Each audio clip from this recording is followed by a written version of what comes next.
หมายสุงคาสวัสดีครับวันนี้ก็จะมาทำกินมลพิษกันครับเพื่อสุขภาพครับเมื่อในก่อเตรียมปุติดำก่อนนะมาเฮ็ดกินคือใส่หมักหน่อยนะครับนั้นความไทยได้ก่อของมลพิษนะครับนะเอาขามาเลือกเอากินขี้เกยแงซอยกินเล็กๆนะครับอันนี้ก็เราจะมาเลือกเอาที่กินที่มันเก๋ๆครับประมาณหั่นน้อยๆครับ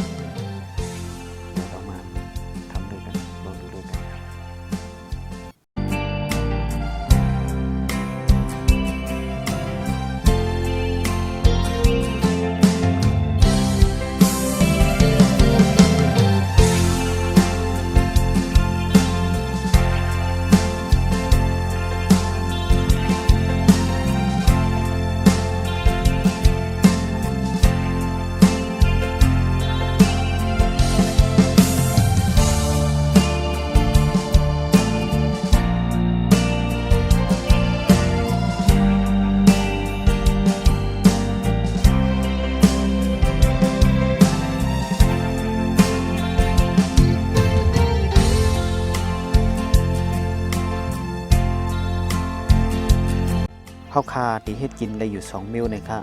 ข้าวคาเจกินน้ำผึ้งนะครับนะนั้นเจกินน้ำอ้อยก็เลยค่ะอันนี้ค่ะน้ำอ้อยหมักอุ่นนะครับนี่นะเราจะทำกินได้อยู่2อย่างครับเราจะแบบเอามารองกับน้ำผึ้งหรือมารองกับน้ำตาลมะพร้าวก็ได้ครับเทียนเมื่อกี้นี้ก็มีน้ำผึ้งกับน้ำตาลมะพร้าวครับกล้วยกาเพราะว่าเป็นน้ำผึ้งในคณะข้าวคำหรือไรใส่น้ำนะครับข้าวคำจีน้ำผึ้งให้ใส่ไว้ในแอบกินในคณะครับเปิด15 วันเนี่ยก็กินแล้วนะครับกล้วยกาเพราะว่าเป็นน้ำตาลหมักอุ่นนั่นคณะอันนั้นเข้าไปหึงเลยคณะเพราะว่าเป็นน้ำตาลหมักอุ่นแน่กินไรไว้ประมาณ6-7 วันจะในคณะ5 วันจะในกินแล้วค่ะแล้วก็พอป่วนกว่า15 วัน20 วันจะไหนได้มันเต็มดีนะแต่เพราะว่าเป็นน้ำผึ้งนี่เขาจีนึงหือนึงดีนะครับไปด้วยจอมกันมากินจอมกันด้วยกันครับถ้าเป็นน้ำผึ้งก็เรามาลองใส่กระปุกครับมาลองใส่กระปุกแต่เราต้องแช่น้ำนิดนึงครับ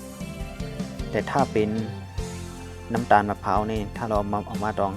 เราจะไว้นานไม่ได้ครับเราไว้แค่7 วันก็กินได้แล้วก็ถ้าเกิน20 วันหรืออะไรบ้างเกินนานไม่ได้แต่ถ้าเป็นน้ำผึ้งยิ่งนานยิ่งดีครับยิ่งเดือนนึงก็ยิ่งดีเพราะว่า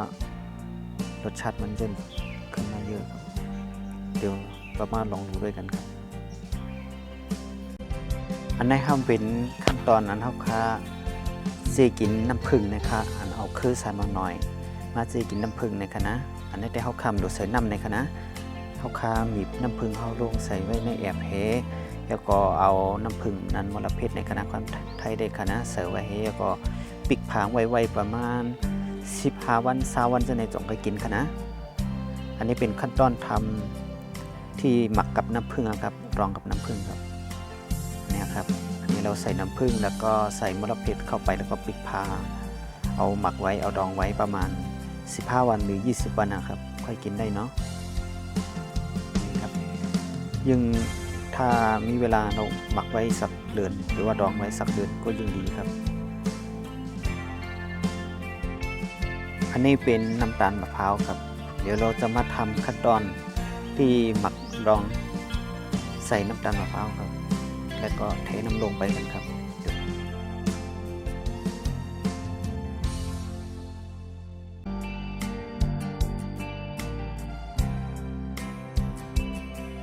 นะคะอันนี้ซ้ำเป็นวันดาซีกินน้ำตาลหมักอุ่นนะคะเอาขาเอามาใส่น้ำใส่ในแอบจึงในเอามลพิษเขาเป็นเอาคือใส่มาหน่อยเขาค่ะนะปล่อยลงกว่าเซแล้วก็ใส่น้ำตาลอุ่นเขานะคะอันนี้ก็ขั้นตอนที่เราทำมลพิษที่ดองใส่น้ำตาลนะครับอันนี้เป็นน้ำตาลมะพร้าวครับน้ำตาลมะพร้าวนี่ใส่ได้ตามความชอบครับชอบหวานแค่ไหนแล้วก็ใส่เท่านั้นครับมันเป็นน้ำตาลหมักอุ่นในคณะ เฮาคาใส่ไล่ตามปีอันเฮาคาเกกในค่าเฮาคาเกกวัน E5 วันนำค่า5ในก็ใส่ตามตีเนาะเกกในคณะถ้าได้คำโปเกกวันนำคำใส่นำคณะเดี๋ยวเปิดมากินจอมกันคณะ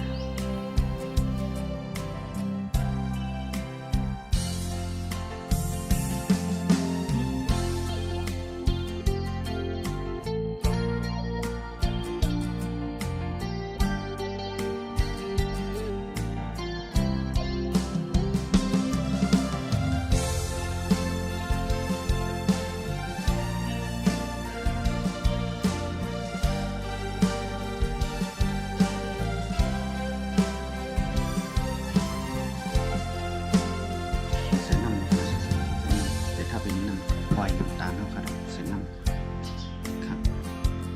น้ำขาดีไปดี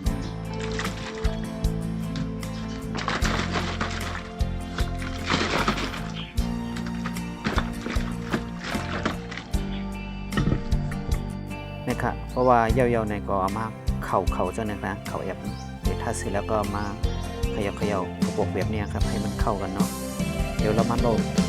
ดูกินไว้กันครับอันนี้อันเป็นน้ำผึ้งในหรือกระนางก็ค่ะอันนี้ได้กินหมดกว่านะเพราะว่ามันใบเล็กนะครับมูเรียวก็ป่นมามีเหลืองเยี่ยวในคณะอันนี้ขา7 วันไว้ก็ขับก็กินเยี่ยวในคณะใครกิน7 วันไว้ขับก็กินเอาใครกินแห้งหมดก่อนที่ได้ขึ้นน้ำผึ้งในเขาทำมากินด้วยจอมกันคณะ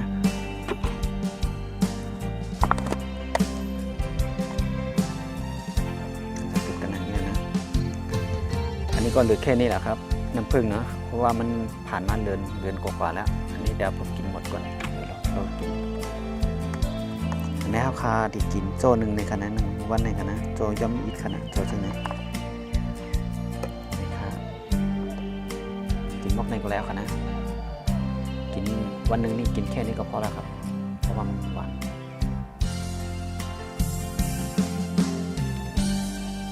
อร่อย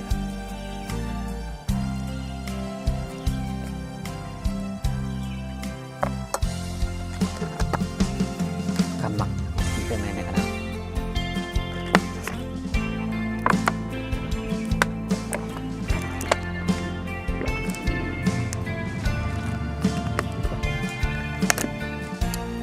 มลเพชรในคณะมันดีจอยเลือดเขาคาร์บอนเด็กค่ะแล้วก็มันดีจอยหลายๆมิ้วค่ะนะจอยเอาคามีอินแห้งนี่ก็มีหลายๆดอกอยู่ในคณะ